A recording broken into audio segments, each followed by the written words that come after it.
Olá, meus amigos, tudo bem com vocês? Sejam muito bem-vindos à nossa aula de literatura semanal, tá? Então, provavelmente você vai assistir esse vídeo na sexta-feira, né?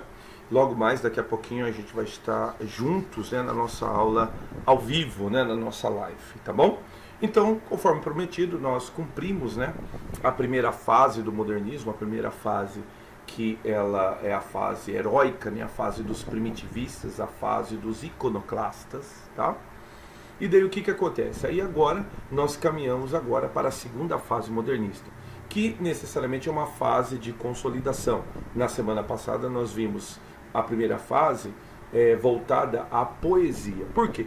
Porque os próprios artistas, os próprios autores se segmentaram assim. Quem escrevia poesia, quem escrevia romance. Então agora chegou a vez do romance de 30. Eu chamei de parte 1 porque eu quero refazer, né, deixar aqui registrado um apanhado histórico, um apanhado do momento, né, dessa segunda fase. Se você quiser abrir a apostila é na página 61, 62, tá? Se não me engano, deixa eu abrir aqui. Isso mesmo, página 61 da apostila, tá? Então a gente começa aí os autores da prosa de segunda fase, tá? Muito bem, então um breve contexto histórico para a gente começar. Vamos lá? Então vamos lá, meus amigos. Agora o romance de 30. Então primeiro será essa prosa de 30, tá? Então tá, eu repeti esse slide. Por quê? Porque o momento histórico é muito importante para essa escola literária. Então nós vivemos pós-crise de 29. Então é a era Vargas, 1930 a 1945.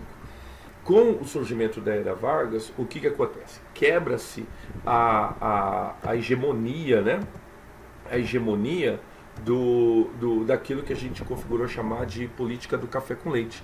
O ciclo, né, cara, de São Paulo, Rio de Janeiro e Minas Gerais. Agora, um gaúcho ascende ao poder.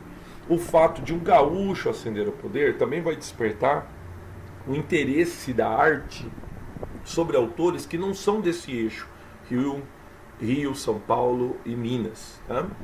Então, sobretudo, o interesse sobre os gaúchos e, sobretudo, o interesse sobre o Nordeste. Então, nós vamos ter muitos artistas, muita gente produzindo literatura do Nordeste e muita gente produzindo literatura do sul do país. Tá? Então, só relembrando, é a época da depressão econômica, que também nos atingiu aqui em cheio. É o avanço do nazifascismo que impede, por exemplo, a continuidade das vanguardas europeias. Então não há mais a inspiração das vanguardas europeias, ela é interrompida, porque agora a Europa vai partir para o seu segundo conflito mundial, que é justamente o que eclode a Segunda Guerra Mundial. Aqui no Brasil eu tenho a Revolução Constitucionalista, que é quando Carlos Prestes vence, mas não leva, né? E aí é instituído no poder Getúlio Vargas, um político do sul do país. E aí começa, assim, aquilo que a gente configurou chamar de Estado Novo ou Nova República. Certo? Então, muito bem. Agora, esse romance de 30, ele vai ganhar determinados aspectos, tá? Essa prosa caracteriza-se principalmente por uma vertente neorrealista. Por que neorrealista? Porque agora a necessidade de mostrar o ambiente, mostrar as pessoas de um determinado cunho psicológico, que foi muito comum no realismo, tá?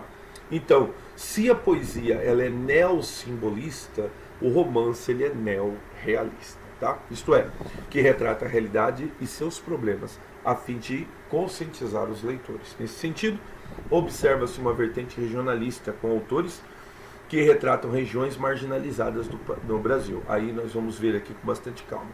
A Raquel de Queiroz, com seu romance O 15, tá?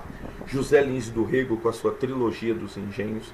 Graciliano Ramos, né, com essa obra, talvez uma obra máxima, né, desse romance de 30, que seria, no caso, Vidas Secas, tá bom? Mas eu também vou explorar outras obras dele, tá? Provavelmente vamos fazer isso amanhã, ao vivo, falando bastante de Graciliano Ramos. E outro também, que foi um monstro nessa época, que foi Jorge Amado, tá? Vamos explorar ali os seus temas da Bahia, então os sabores da Bahia, os cheiros da Bahia, tá bom? E também, existe também uma vertente urbana, caracterizada, por exemplo, por Érico Veríssimo na sua primeira fase, né, que a gente pode citar Incidente Antares, tá? E depois ele migra para uma fase regional também, que é o caso de O Tempo e o Vento. E aí nós temos também o Marques Rebelo e o Dionélio Machado, que inclusive foi tema para o UFMS em um dos seus vestibulares, no seu livro Os Ratos. Então, um tema altamente urbano. Então, eu vou fazer duas coisas hoje. Eu vou explorar um autor regional e vou explorar também um autor urbano, tá bom? Isso mesmo, da sua vertente urbana. Então, vamos lá, então? Vamos lá, me acompanha aqui, então, no meu raciocínio, tá? Pois bem, esse romance de 30 vai ser a geração dos mais significativos nomes do romance brasileiro. Então, no caso, vou repetir, né? José Lins do Rego, Graciliano Ramos, Raquel de Queiroz, Jorge Amado, Érico Veríssimo e Dionélio Machado, tá? São nomes importantíssimos nessa prosa de 30. E aí vamos começar aí com essa linguagem coloquial, essa emoção, essa afetividade em José Lins do Rego. Chama-se Trilogia dos Engenhos os livros O Menino do Engenho, Doitinho e Banguê, sendo que Menino do Engenho foi tema, né, para o FGD ano retrasado, né, O Menino do Engenho. E aí, por quê? Porque eu tenho tanto o nascimento e a infância próximo ou melhor, vivendo dentro nas propriedades de um engenho, né, de plantação de cana e engenho. A fase da adolescência, que é a fase da descoberta, né, onde ele vive o apogeu. Então, também divididos assim, né, como aqui no slide, a ascensão, o apogeu e a decadência. Então, ele menino vivendo aí a ascensão dos engenhos de cana, ele adolescente, nosso personagem Carlos, vivendo aí o apogeu na sua fase de adolescente, e o Banguê, que é a fase de decadência na sua fase adulta, tá? E aí eu tenho um comentário de Gilberto Freire, que era muito amigo, né, de José Lins do Rego. Às vezes José Lins do Rego escreve como quem simplesmente copia a vida. Então, seguindo, né, a trilogia, a ascensão, apogeu e decadência dos engenhos de cana. José Lins do Rego, vamos lá para a biografia dele. José Lins do Rego vive de 1901 a 1957, vive pouco, né, cara? 56 anos só. José Lins do Rego foi um escritor brasileiro,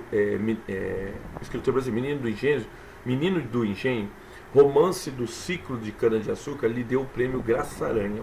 Seu romance Riacho Doce foi transformado em minissérie para a televisão, né? Você lembra de Riacho Doce? Se você não lembrar, vou te contar aqui.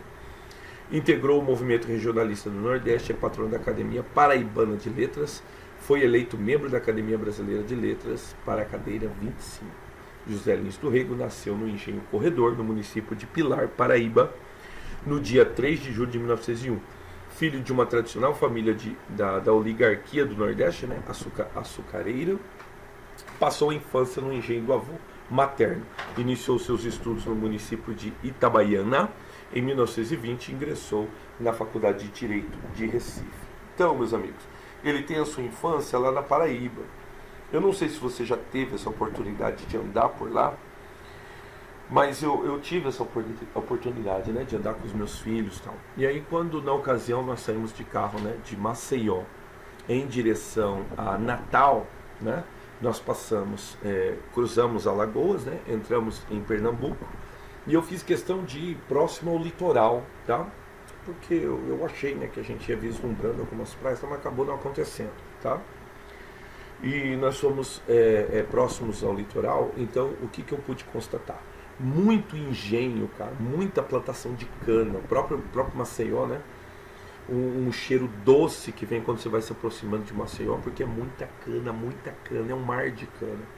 E assim, ali na Paraíba, assim em Pernambuco, assim também, menos um pouco, né? No Rio Grande do Sul para lá, mas na Paraíba, em Pernambuco e em Maceió, muita cana de açúcar, tá?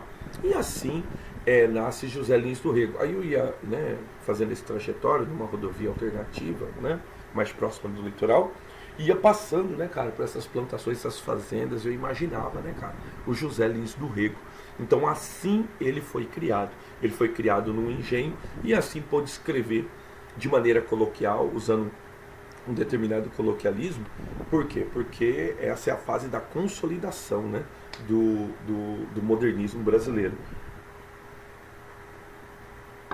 E ele registra, né, tanto a ascensão, quanto o apogeu, quanto a decadência dos engenhos de cana, sobretudo ali na Paraíba, né?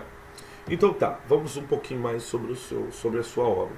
A obra de José Lins do Rego tem um fundo comum dos demais regionalistas dos anos 30, segundo momento do modernismo, tá? Como no caso Raquel de Queiroz. Por quê? Porque cada um escolheu uma temática. No caso de José Lins do Rego, escolhe a temática dos engenhos de cana da Paraíba. Raquel de Queiroz, né? A seca, né, no Nordeste, né? Graciliano Ramos também, né? Então, com a região mais ao norte, né, do Nordeste, podemos chamar assim, né, a região do Piauí, a região do Maranhão, né, a região ali do Ceará, mais ao norte. Jorge Amado aí mais ao sul do Nordeste, no caso a Bahia, né, a cidade de Ilhéus, a cidade de Salvador, né? E aí, por que não citar também aqui, não está na relação, citar também Érico Veríssimo com o sul do país, com o seu O Tempo e o Vento, tá? O José Lins do Rego, como eu li no slide anterior, ele ingressou na Academia Brasileira de Letras, tá?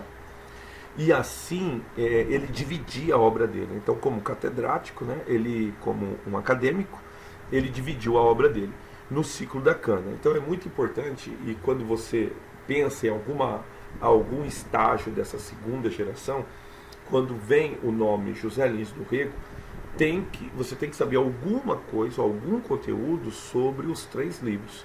No caso, na sequência, Menino de Engenho, Doidinho, Banguê e Fogo Morto também, tá? Porque o Fogo Morto fecha essa trilogia, né? Tanto em Banguê e Fogo Morto, tá? Todos eles falando a respeito desse ciclo da cana-de-açúcar, tá bom? Ele também divide a obra dele com o ciclo do cangaço. Aí, obras que eu não tive tanto contato, tá? É o Misticismo e da Seca, né? Do Misticismo e da Seca, com Pedra Bonita e Cangaceiros. E aí, claro, uma obra muito bonita, né? Ele chama de obra independente, que foi, no caso, o Riacho Doce. No caso de Riacho Doce, não sei se você lembra, tinha um menino local, né? Um rapaz local, e esse rapaz local, ele tinha a bênção da avó dele, né? Ele tinha um famoso corpo fechado, né, da avó dele. E a avó dele fechava o corpo do menino, a despeito que o menino não poderia se relacionar, não poderia ter relações, né, sérias, fixas com ninguém, não poderia se casar. E aí ele já tem uma namorada que teve as consequências de tentar se envolver com ele, uma garota da região. Tudo acontece em região praiana, né, região do Ceará, região de praia, cenário paradisíaco, né? Se você for pensar naquelas praias tipo Jericoacoara e assim por diante. E daí o que acontece? Vem um casal, né? Um casal muito rico, que vem morar na praia. Por quê? Porque o marido tem negócios ali, negócio de hotel, tal, não sei o quê. E ele traz a mulher, uma mulher loira, branca, né? Aquele tipo de padrão que a gente chama de galego, né? Uma mulher galega, uma mulher branca. E aí o marido vive enfornado no serviço e a mulher andando nas praias. E ela conhece, né, o personagem em questão, tá? Me fugiu o nome dele. E aí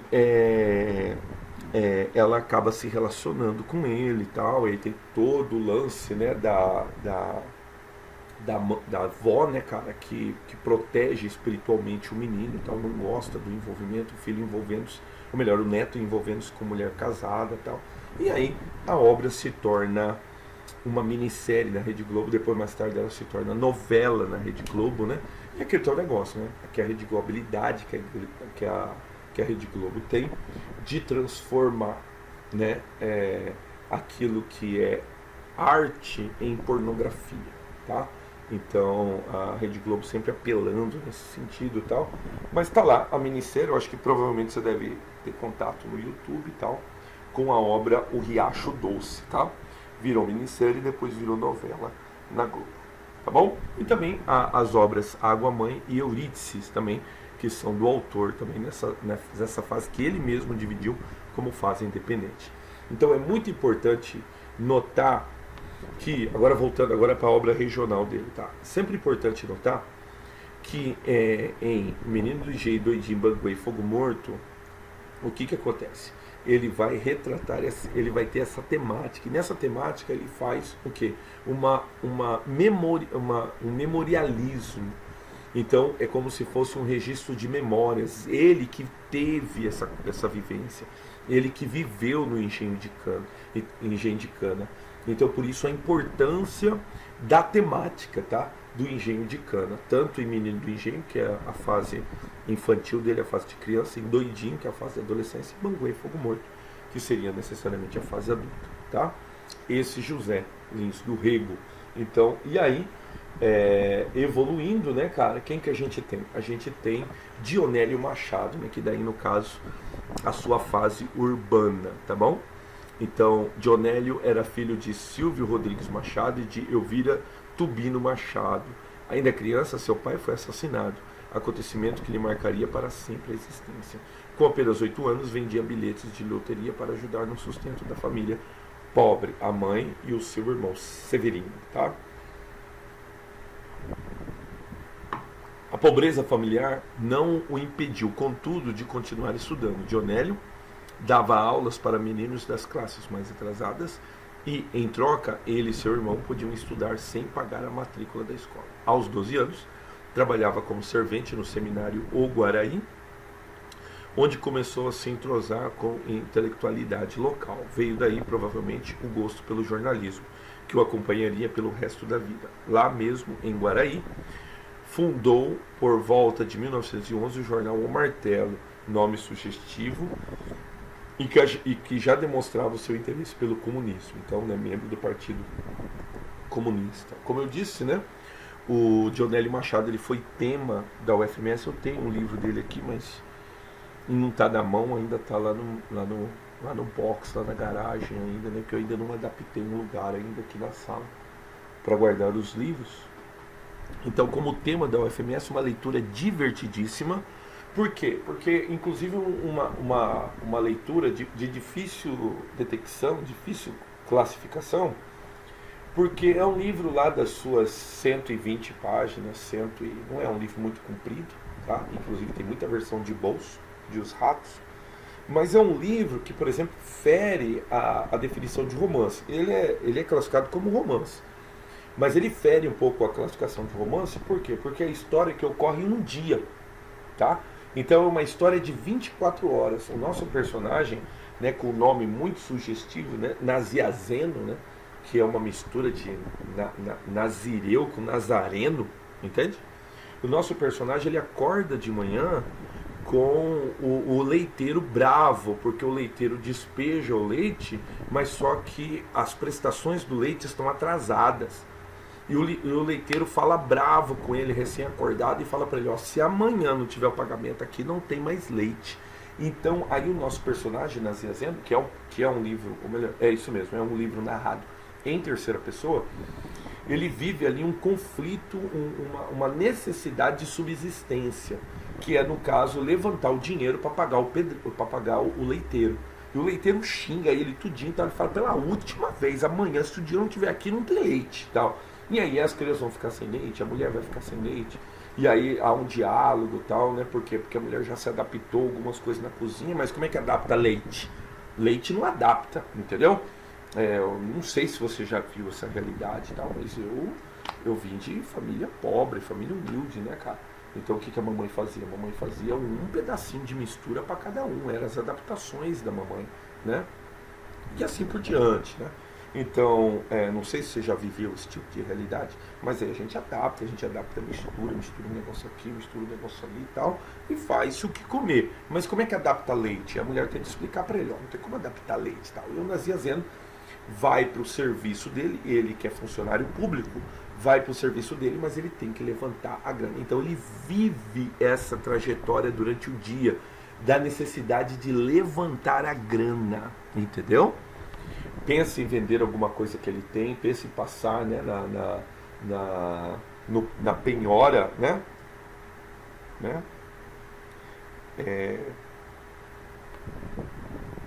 Então ele pensa passar na penhora e vender alguma coisa, né?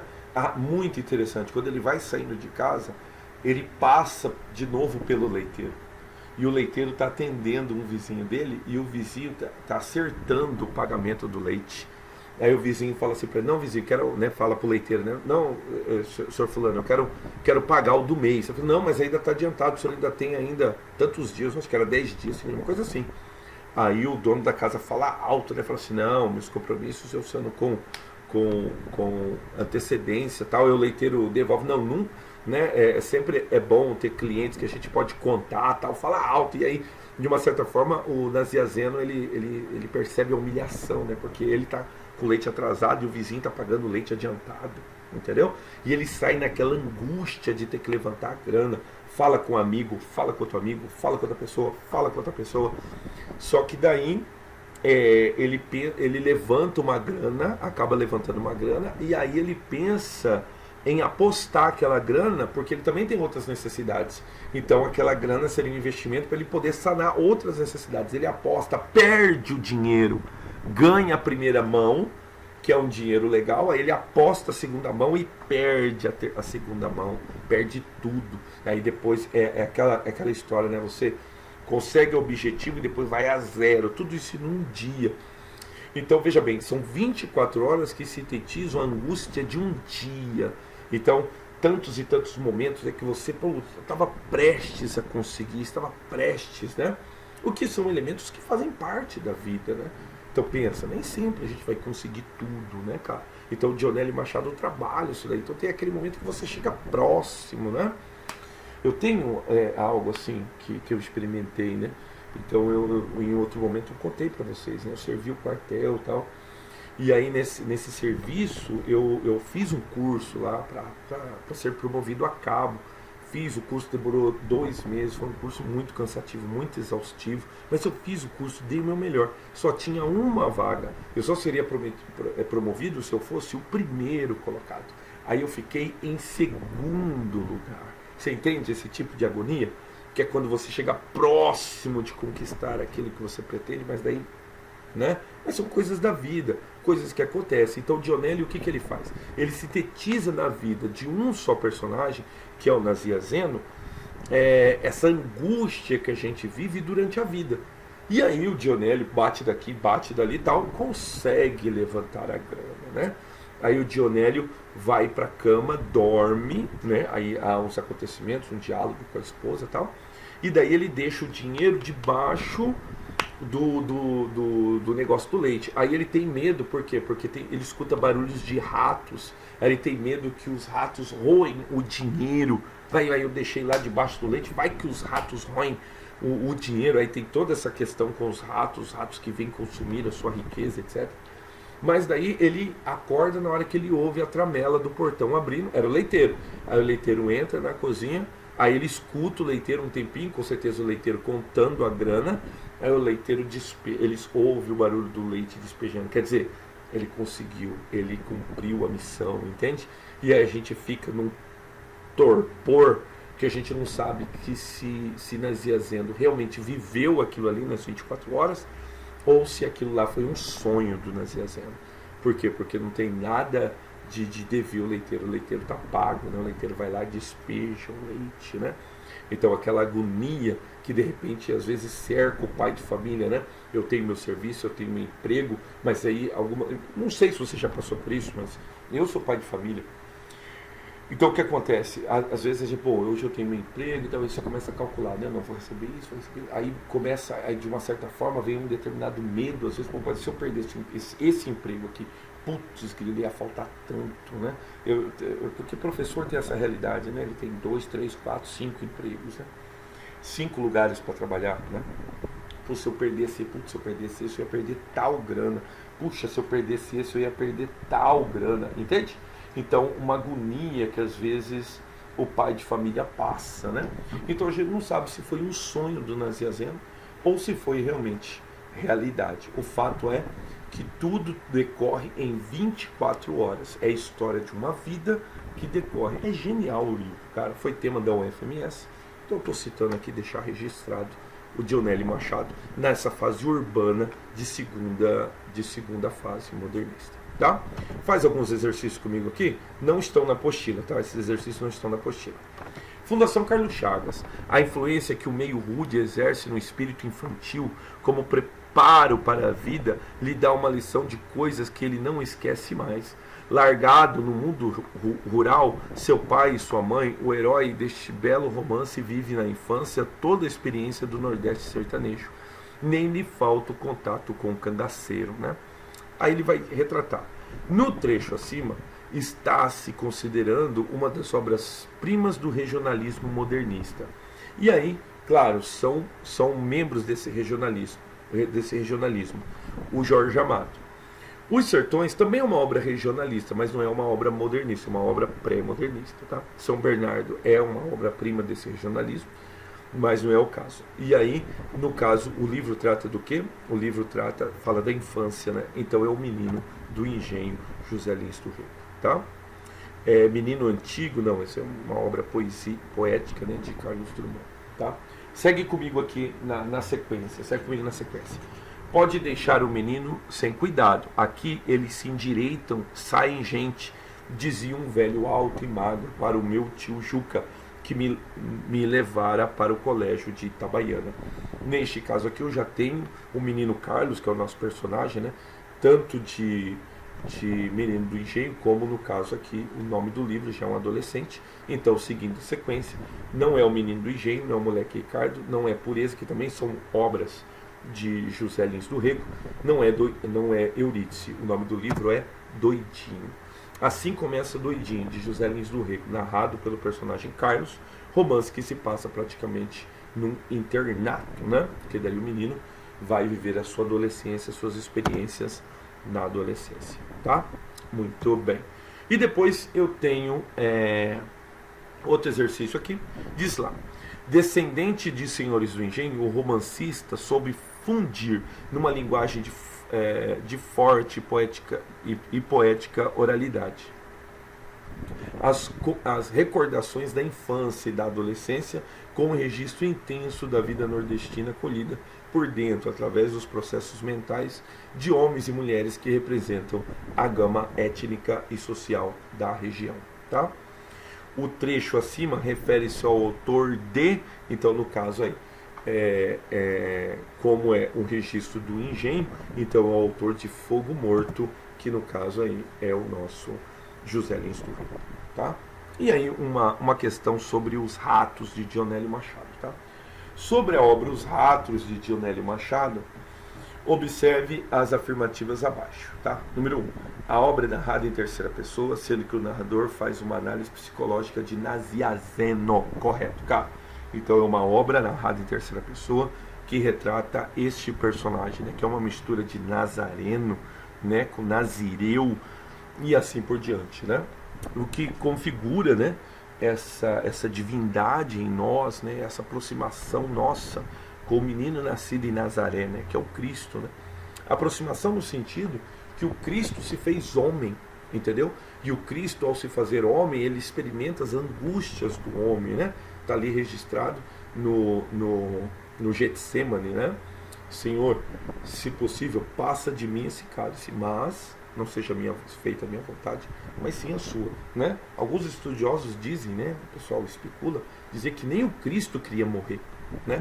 E aí a gente passa, como Nazianzeno passou, a nossa morte diária, né? O nosso consumo diário que nos consome, nos angustia, né? E aí é propício, né? Ou a gente realiza, ou a gente concretiza, a gente completa, ou não, a gente fracassa, né? No caso de Nazianzeno, supostamente ele consegue cumprir, né? Ele vence o leite do dia, né? A gente não fala isso daí? Nunca ouviu o papai falar que a gente mata um leão por dia, né?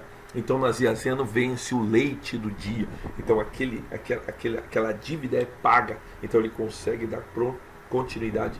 E notem que aquela dívida não é definitiva. Não pagou-se o leite daqui para o resto da vida. Não, pagou-se o leite até aquele dia. Então, quer dizer, essa dívida mês que vem vai ter outra dívida, entende? Vai ter a mesma dívida, ele vai ter que correr atrás da mesma grana, tá? Então, essa análise psicológica. Por isso que as obras de terceira geração, elas são chamadas de neorrealista, tá? e num cumprimento, vamos dizer assim, num padrão estipulado pelo próprio Machado de Assis, né, que foi o grande romancista do realismo, tá bom? Tá bom, então o número 1 está correto. Número 2. O enredo representa a existência humana reduzida a uma luta desesperada pela sobrevivência, trazendo um foco cotidiano na vida de um cidadão comum, em um ambiente moralmente degradante, gerado pela necessidade material. Então veja bem, ele tem aquela necessidade daquele dia. Qual que é a necessidade daquele dia? Ele deve ter outras necessidades, mas a daquele dia é pagar o leite. Entendeu? Um leão por dia, tá?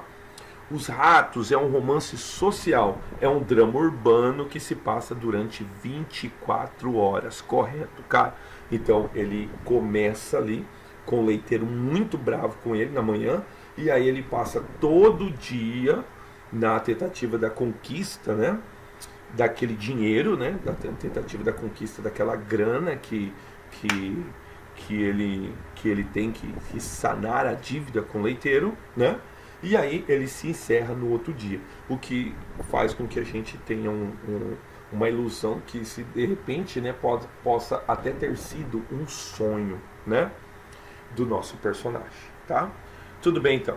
Então o romance Os Ratos, né, é um romance social, drama urbano que se passa durante 24 horas. Correto, cara. Então tá correta 1, correta 2, correta 3. Sempre lembrando que a segunda geração ela tem uma vertente pequena, mas tem uma vertente urbana, no caso aqui encarnado, né, pelo Dionélio Machado. Aí ele vai lá, coloca lá, está correta a 1, a 2, a 3, está correta nenhuma ou estão corretas todas? Então no caso ele faz o joguinho, né? Então sim, todas estão corretas. Fechou? Pois bem, essa foi a minha pequena explanação, minha curta explanação sobre esse período, né, que nós configuramos chamar de segunda fase modernista. Então ela tem a sua fase da poética, por quê? Porque os autores dessa fase escreveram só poesia, tá? E a sua fase de romance, a sua fase de prosa, porque os autores dessa época escreveram bastante prosa. Não há registro de uma obra de teatro, tá? O teatro, ele vai... a obra dramática, né? Porque assim a gente pode dividir, fazendo menção à divisão aristotélica, né, entre o lírico, a narração e o dramático, né? O dramático vai ficar para a terceira fase. Na terceira fase nós temos aí a presença, né? E há quem diga que esse teatro ele é tardio, né, na sua terceira fase, né? Ele se encontra tardio na terceira fase. Então, por quê? Porque a fase de ruptura, tanto na poesia quanto no romance, acontece na primeira fase. Na segunda fase se consolida. E na terceira fase o teatro vai aparecer meio que atrasado, né, da sua primeira fase modernista, tá? Então o teatro aparece como que um pouquinho tardio, tá? Mas aí, o que seria esse romance? Esse romance seria essa consolidação. Coisas que você não pode esquecer. É um romance regionalista, então que evoca, por exemplo, características do romantismo, sendo assim, tá bom? Então o romantismo que inaugura a obra regionalista. E ele também é considerado um romance neorrealista, né? A gente pegando aí os padrões estipulados por Machado de Assis, essa análise psicológica. Então, a análise psicológica do menino Carlos encarna ali as suas consequências na sua vivência, né, nesse engenho. Ele que vai ter que viver também longe dos pais, como é o caso do próprio José Lins do Rego, né? E como isso vai influenciando essa vida, essa convivência com as outras pessoas. Lembra, sempre nos livros, Menino do Engenho, Banguê e Fogo Morto, né? Que no caso aí retrata aí, esse ciclo do engenho, onde ele vai mostrar o apogeu, ele vai mostrar a ascensão, o apogeu e a decadência dos engenhos de cana, tá bom? Isso mesmo, estamos esquecendo do livro Doidinho, tá? Então, é uma obra que configura esse regionalismo, porque ela vai retratar uma região muito específica do Brasil, então consolidando esse caráter regionalista do romance de 30. São romances regionalistas, nós vamos explorar aí o Graciliano Ramos, vamos explorar aí o Érico Veríssimos, vamos explorar também o Jorge Amado, Raquel de Queiroz, mas também existem também aqueles que escreveram sua fase urbana. Então aí eu trouxe o Dionélio Machado para a gente experimentar essa fase urbana, tá bom? Então tá, então amanhã, ou melhor, daqui a pouquinho eu dou continuidade, provavelmente vou falar sobre Graciliano Ramos, tá bom? Meus amigos, um abraço e até daqui a pouquinho.